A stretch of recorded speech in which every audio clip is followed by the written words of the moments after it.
I had exhausted any possible scenario that I could be successfully using drugs and alcohol.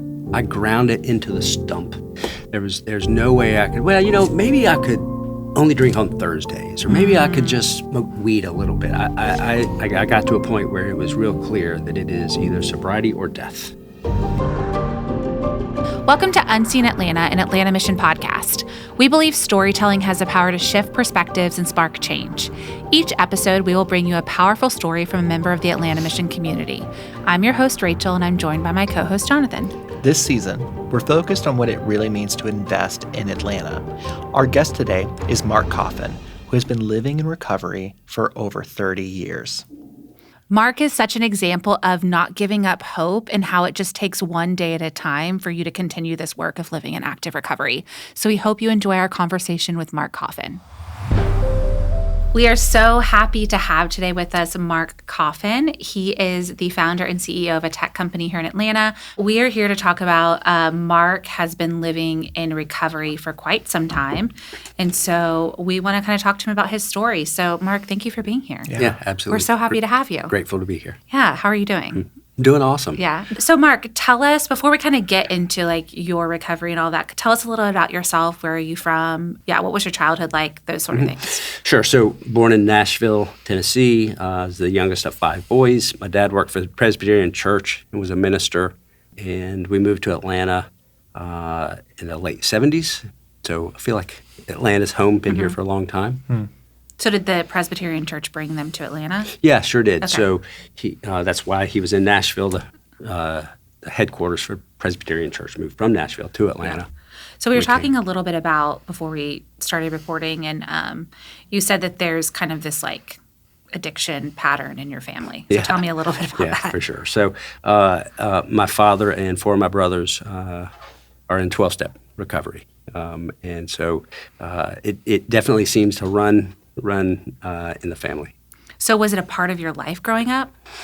Yeah, lots of drinking, lots of parties. When you grow up with a bunch of older brothers, you kind of do what they do, and so I just followed suit. Did your parents, like, especially being in the church world, was it something like, how did that mix? So it was socially acceptable.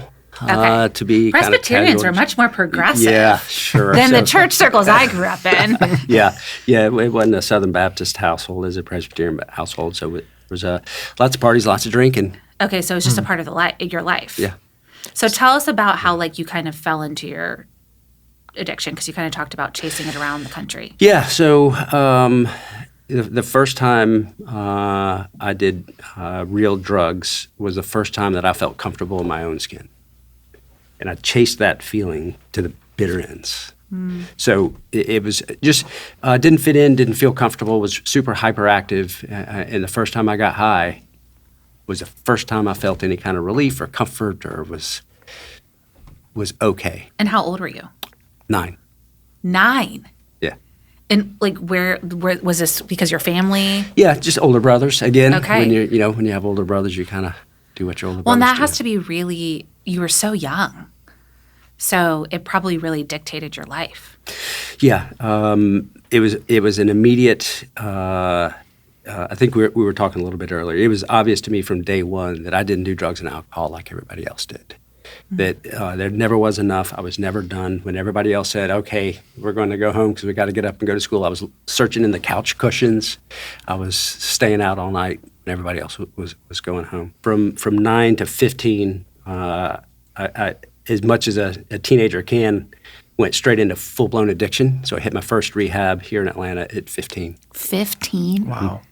Okay, so tell us about that. Yeah. What? It was Because I feel like we think about like addiction, like teenage years, going into college, and then in your 20s, but you were like young. Yeah, no, I never got to do all of that. So at 15, I was faced with some situations where I either got to go spend an uncomfortable amount of time in jail, or I could go to Ridgeview Institute. So I chose rehab because there's a little more freedom, and was there for 4 or 5 months, and came out and stayed clean for a while.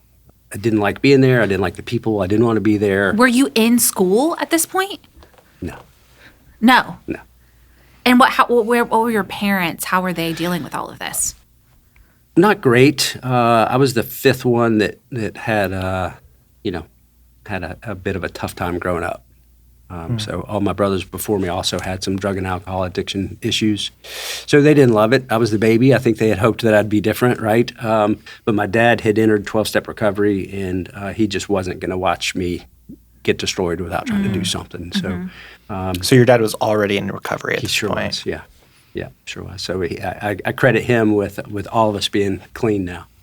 So you go through Ridgeview, and then you get out.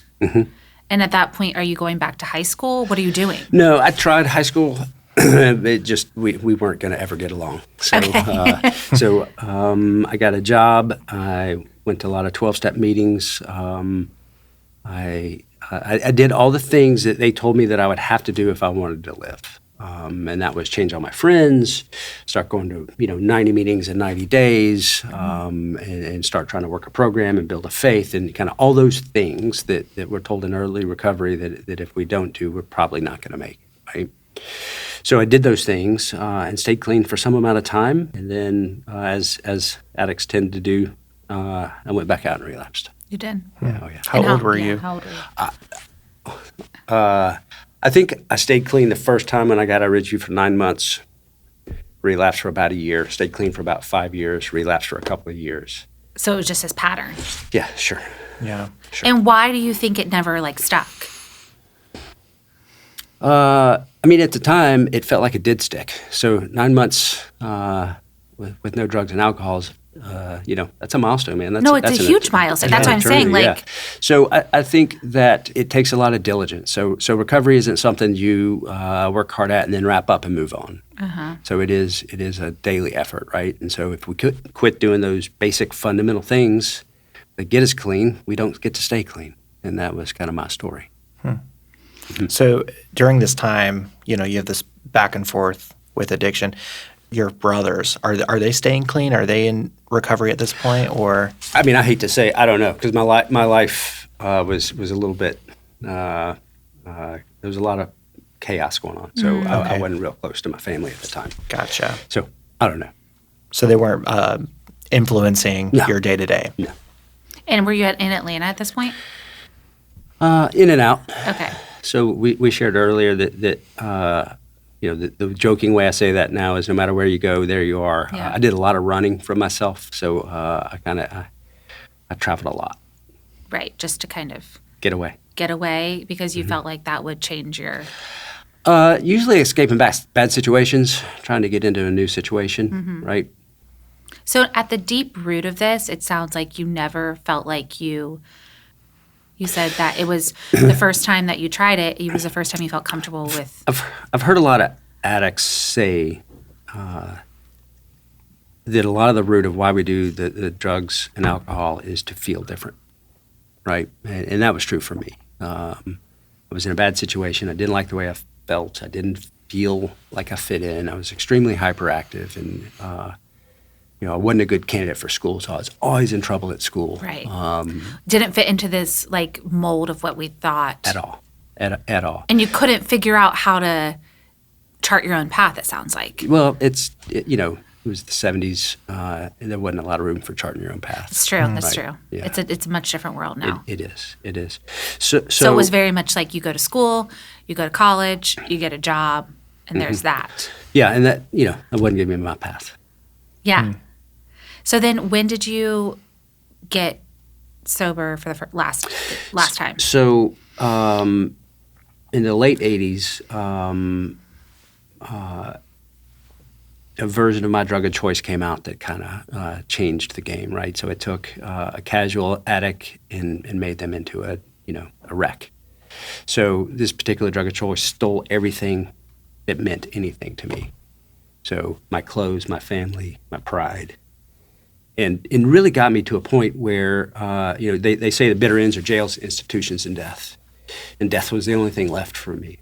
And I was living in Hawaii, and I knew that if I didn't leave now, I was going to die. And so I got on an airplane without a suitcase and nowhere to go, and I flew back to Atlanta, and nobody would come pick me up. So I called everybody I knew, and then I burnt all those bridges. So I detoxed in the lobby of a hotel by the airport. Oh my gosh. And my brother finally came to pick me up because I'd been there for 3 or 4 days. And I slept on his floor and watched him every day. He would wake up, take a shower, get dressed, and go to work. I'm like, maybe that's what I'm missing. Like, maybe that's what I should be doing. So I wound up walking into Northside Hospital. We're in flip-flops and shorts on January 31st, which is the dead of winter, 1989. And that was the last time I've had to go to a rehab. So I detoxed there. Okay. And incidentally, that's where both of my kids were born. And so that was kind of a neat that's turning a real, point. Yeah, that's a real redemption story. Yeah, for sure. Yeah. So you detoxed there, sure. and then did you enter a program, or did you No, start I did 12 steps? I did my 7 days there and lots of 12-step meetings. They say 90 meetings in 90 days, and I was at a point where I probably did 300 meetings in 300 Wow. days. Yeah. So what was different about this time? I had exhausted any possible scenario that I could be successfully using drugs and alcohol. I ground it into the stump. There's no way I could, maybe I could only drink on Thursdays, or maybe I could just smoke weed a little bit. I got to a point where it was real clear that it is either sobriety or death. And you knew you wanted to live. Yeah. Yeah, of course. That's incredible. So you get sober, and then what? Because at that point, how old are you? I don't know. In my 20s. In your 20s, yeah. Mid-20s. You're in your mid-20s. You've been living this life for, over 15 years. Like, how did you feel? Were you like, what am I going to do next? No. Oddly. I guess I really just lived the one day at a time thing. Because there was no way for me to try to envision a future. I was just trying to stay alive. I was just trying to stay clean. I was just trying to do the next right thing, right? So I never sat in my chair and went, well, I wonder what I'm going to be like when I'm 40 or 60 or 80, right? I was just trying to go to meetings and get a job and living a pretty good life. I mean, I was, once I got clean, that felt great. So the burden of active addiction doesn't really leave much room for joy or comfort or happy but once you remove the drugs and the alcohol, you still have the addict, and there's still a lot of work to do. But man, a lot of that mess is gone. So went to a lot of meetings, got a job, and just started kind of learning how to live. Did it? And so it felt more hopeful to you than overwhelming. Yeah. Because you knew that there was no other option. Yeah. One of our client advocates, she's been living in recovery for a long time, and she said the same thing. She's like, I knew I had those 3 choices. Yeah. I was either going to go to jail, Yeah. I was going to, what's the second? Jails, institutions, and Jails, death. institutions, or death. Yeah. And she Yeah. said the same thing. And Those first 2 are pretty bad, but that last one. right, and she's like, that I just knew I wanted to live. So it's incredible, the resiliency. So I'm really curious. You said I needed to learn how to live now, Yeah. right? Yeah, of course. So tell me more about how did you learn how to live? Was there someone who modeled this life for you, or what was that like? I jokingly credit one of my brothers with that, and I referenced it earlier. I just watched him every day. He would wake up, take a shower, get dressed, and go to work. And so I'm like, okay, I should do that. And so literally that's what that was my foundation for like, what am I supposed to do now? Get a job and go there every day, get dressed and go to work no matter what. And so I credit him with a lot of the just real fundamentals. He would go to the grocery store on Sundays. So I started going to the grocery store on Sundays because wasn't something that, would fit in my previous life, right? Dope fiends don't go to the grocery store on Sundays. Right. Yeah. So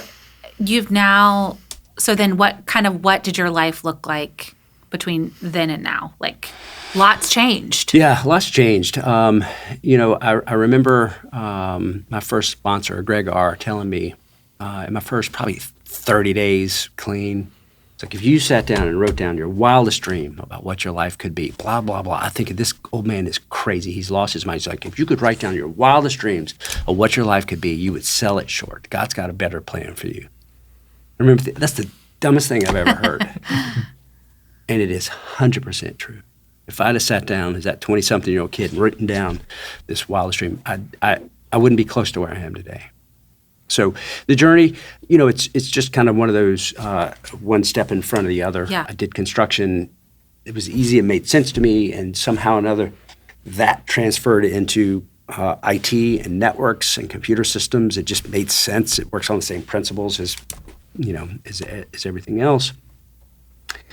And I like people. I like talking to people, and I like technology. So it turns out I was an okay IT sales guy because I like talking to people about technology. And so just one step in front of the other. Met a young lady and got married and had some kids. And I said before, they want me to come home every day, and that is something that I didn't have before. I didn't have a home. I didn't have a home to go to. And now you have a family, and kids, and a future. Yep. Was that something like when you first met your wife, or right, she wasn't your wife at the time? Did you guys talk about your sobriety and your past? Like, how do you bring it up? Yeah. It's because I know for people who, we talk to a lot of our clients who are dealing with addiction. It's like it feels like this big thing, and so how do you even talk about it to someone who's hasn't experienced it themselves? So it's not something I hide. I don't tell people in the grocery store line. But it's, if you're going to get to know me, it's a pretty important part of my story and who I am and things that you need to know about me before we get very close. So it turns out she was a cancer survivor, and I'm a recovering addict, and there were a lot of trauma for both of us, right? So that somehow kind of helped us connect. She certainly doesn't understand the issues of addiction, but I don't understand the issues of being diagnosed with cancer. I think that answers the question. Yeah, is it something that like you guys regularly talk about, or is it something that is it like a part of your life? So I still go to meetings. I still do. Okay, you do. Yeah, absolutely. I still have a 12-step men's group that I go to specifically. So it's still definitely a part of my life. It's not a part of our daily conversation. Yeah. There are times that I have to go take care of things, and it's not something that we avoid. But today, my problems aren't active addiction. Today is still my problem of trying to learn what's going on with me, staying in touch, building my spiritual relationships, learning how to get honest and stay honest with people in all of my affairs, right? So active addiction isn't my problem. Being an addict is definitely still my problem. What part has faith played into your? I couldn't overstate it. I want to say all of it. Yeah. There's obviously more than that, but it's vital. So I remember my same first sponsor, Greg R., telling me that I couldn't stay clean without building some faith in something. He asked me if I had any faith, and I didn't. We talk about being spiritually bankrupt, and that's definitely where I was. So my starting point was Greg asked me if I believed that he believed in God. So that was my first step of faith, was believing that Greg believed in God. And so we used to talk about it a lot, and eventually I started building my own faith. Today, it's a pivotal part of my life. I do a Friday morning men's group Bible study, and been going there for 7 or 8 years. And the spiritual principles that we're taught in 12 steps and in early recovery are the same spiritual principles we talk about in the Bible study. So it's been an evolution for me, but it's important for addicts to know that we can't do this by ourselves.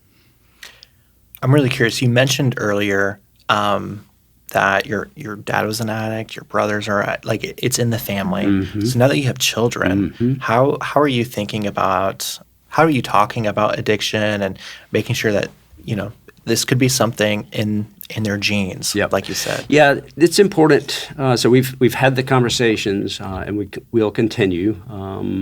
They know that there's a likelihood that they too will drink and drug differently than everybody else, and if they see that you have to do something about it. So it's a fear that I have. I don't really see it in them. I don't know if you can forecast it in somebody or not, but it's definitely a fact. It's predisposition for sure. Yeah. So I've told them what felt different for me, and kind of given them here's the things to look out for. And I'll certainly stay close enough to them to identify it. And it sounds like you've been super proactive in it, right? I hope so. I'll tell you later. See if it works. Yeah, we'll follow up in like 5 years. Yeah, sure. But something I'm sure you wish you had when you were younger. I don't know if it existed or if Yeah. it just didn't exist in my house, but I definitely didn't feel like anybody was looking out for me in that. Yeah. You've mentioned quite a bit throughout this conversation of like community's been really important, and I know that's a huge piece of the 12-step program. Even the whole idea of having a sponsor is about you have to have that community aspect. Can you talk to that piece of like what's the importance of having community in your life? I couldn't have stayed clean if I didn't surround myself with other people who are trying to learn how to stay clean. I could not. Well, and it's hard because you have to be vulnerable. Yeah. Well, and to kind of further that, the term that I use a lot is the level of our sickness equals the level of our secrets. So that not only is it important to be in that community, but it's important to be totally honest in that community, right? So we just can't afford to have secrets and lies and hide things. So we have to be in that community, and we have to be honest with ourselves, and we have to be honest with others, and we have to be honest with our higher power.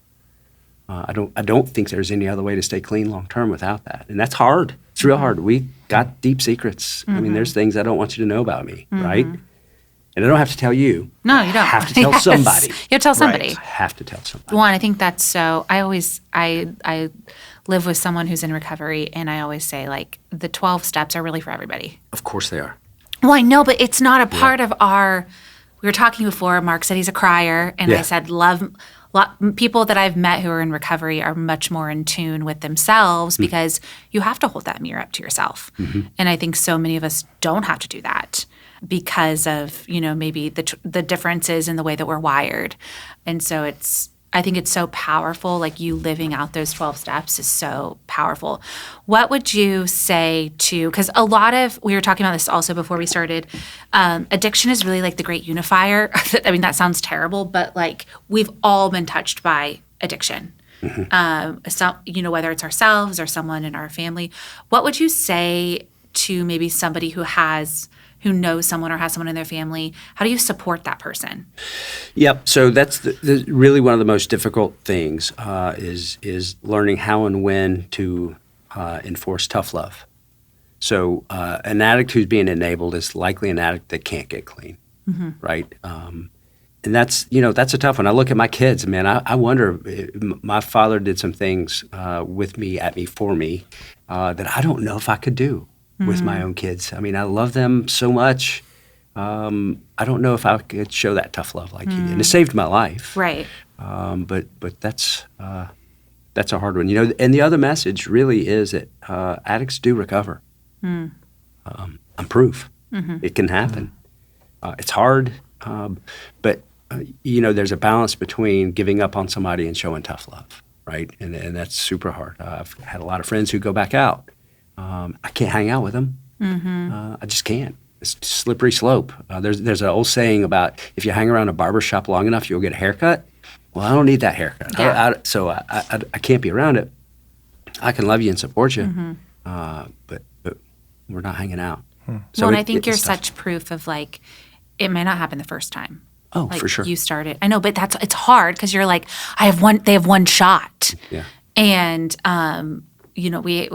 our addiction recovery center up in Jefferson, Georgia, so many of the guys who we talked to, they're like, this is my 7th, 8th, 10th. Yep. And so you can't give up.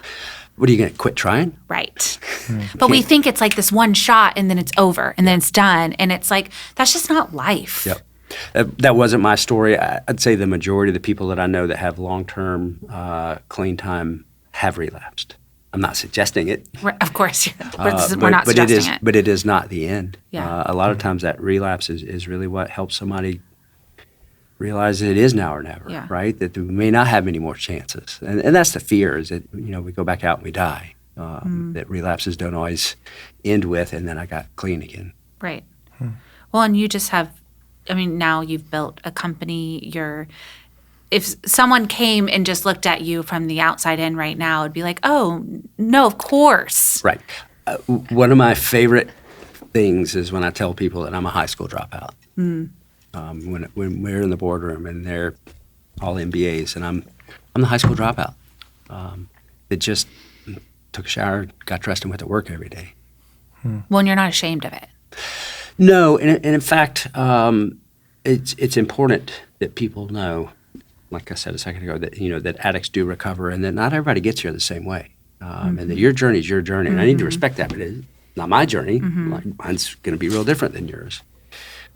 So I don't like I said, I don't tell people in the grocery store Right. checkout line. Right. I mean, maybe you should. Yeah. But in our business, we have a culture of being the light, so that it's real important for us when we do talk to our clients that we bring people up, that we share that light of God and joy and happy, and bring people up. That's our mission. That's powerful. That is so powerful.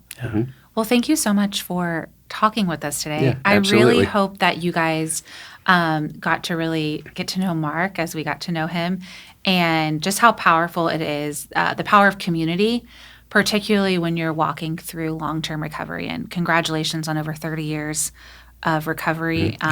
We're so thankful that you spent the time to talk with us today. I hope that you guys are able to get something from Mark, and we'll see you next time. This Giving Tuesday, you have the chance to double your impact. Thanks to a generous $75,000 match, every dollar you give goes twice as far. So as we enter the holiday season, a time of gratitude and giving, your support helps bring hope and resources to those who need it the most. So please don't miss this opportunity for incredible generosity. Give today and help us reach our goal together. Thanks for listening to Unseen Atlanta. If today's story moved you, we invite you to take the next step. Whether that's volunteering your time, donating to Atlanta Mission, or simply continuing to listen and learn, every step matters. Follow along, share this episode, and join us as we invest in Atlanta together.